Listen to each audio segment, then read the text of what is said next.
ओम शांति। तो सुनते हैं आज 22 सितंबर की बाबा की मधुर महावाक्य।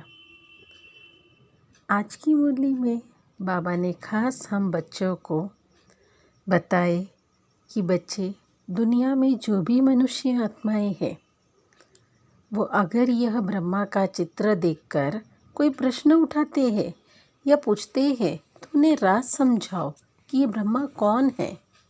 क्योंकि नया व्यक्ति अगर आता है तो वो तो यही समझता है कि अरे वे तो कोई मनुष्य की पूजा करते हैं, लेकिन उन्हें पता नहीं कि ये राज क्या है और इनके पीछे क्या रहस्य, इनकी इतिहास क्या है। तो शिव बाबा ने कहा उन्हें बताओ, ये वही आत्मा है, लास्ट में भी यही है और सृष्टि के शुरुआत आदि में भी इनका ही पाठ है, जो सतयुग में सबसे पहला प्रिंस बनता है। इनके ही तन का आधार लेकर स्वयं परमात्मा हमें ज्ञान दे रहे हैं। साथ ही साथ बाबा ने कहा, देखो बच्चे, बीती बातों को भूलते जाओ क्योंकि नथिंग न्यू का पाठ पक्का है। ब्राह्मणों को कोई भी बातों का चिंतन नहीं करना है। साथ साथ अटेंशन रहे कि हम हीरो हीरोइन पार्ट बजा रहे हैं।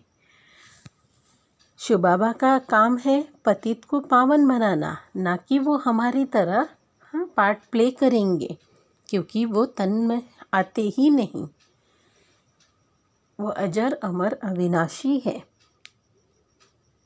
और बाबा ने कहा सदैव मास्टर त्रिकालदर्शी बने रहो।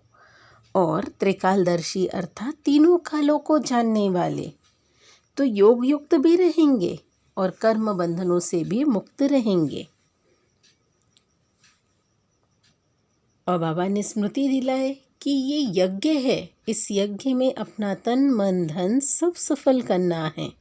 संपूर्ण स्वाहा, मेहनत इसी में ही करनी है।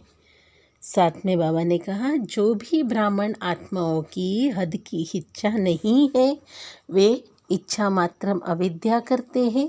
सबसे बड़े संपत्तिवान वही है। अब मूल्य सुनते हैं संक्षेप में। सार में शिव बाबा ने कहा, मीठे बच्चे, इस बेहद के ड्रामा में हीरो हीरोइन का पार्ट तुम्हारा है, शिव बाबा का नहीं। बाबा के पास सिर्फ पतितों को पावन बनाने का हुनर है। मूल्य का प्रश्न है, ब्रह्मा के चित्र को देख जो प्रश्न उठता है उन्हें कौन सा राज समझाना है। उत्तर है, उन्हें समझाओ कि यह अनादि से चला आया है।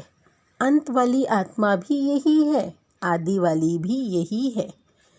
जो फर्स्ट प्रिंस, सबसे पहला राजकुमार श्री कृष्ण है, उनके ही लास्ट जन्म में शिव बाबा इनमें प्रवेश करते हैं।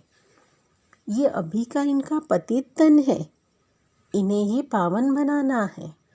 यह कोई भगवान नहीं, भगवान तो सदैव एवर प्योर रहते हैं, मना जन्म मरण में नहीं आते।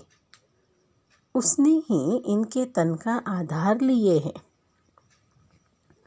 आज मुरली का गीत है, मुखड़ा देख ले प्राणी अब तो ज़रा दर्पण में, कितने पाप किए कितने पुण्य किए तूने अपने जीवन में। सुनते हैं धारणा के लिए मुख्य सार। पहली पॉइंट है, बीती बातों का कभी भी चिंतन नहीं करना है। जो बात बीत गई नथिंग न्यू समझ भूल जाना है।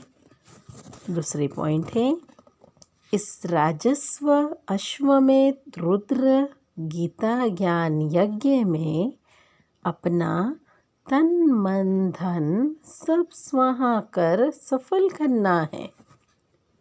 इस अंतिम जन्म में संपूर्ण पावन बनने की मेहनत करनी है। आज का मीठा वरदान है, मास्टर त्रिकालदर्शी बन हर कर्म योग युक्त युक्ति युक्त करने वाले कर्म बंधन मुक्त भव।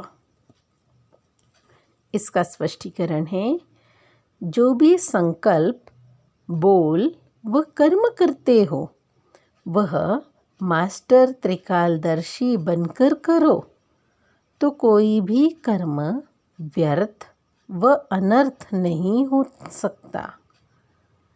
त्रिकालदर्शी अर्थात साक्षीपन की स्थिति में स्थित होकर कर्मों की गुह्य गति को जानकर इन कर्मेंद्रियों द्वारा कर्म कराओ तो कभी भी कर्म के बंधन में नहीं बंधेंगे। हर कर्म करते कर्म बंधन से मुक्त रहना, कर्मातीत स्थिति का अनुभव करते रहना। वो कैसे होगा? साक्षीपन की स्थिति में।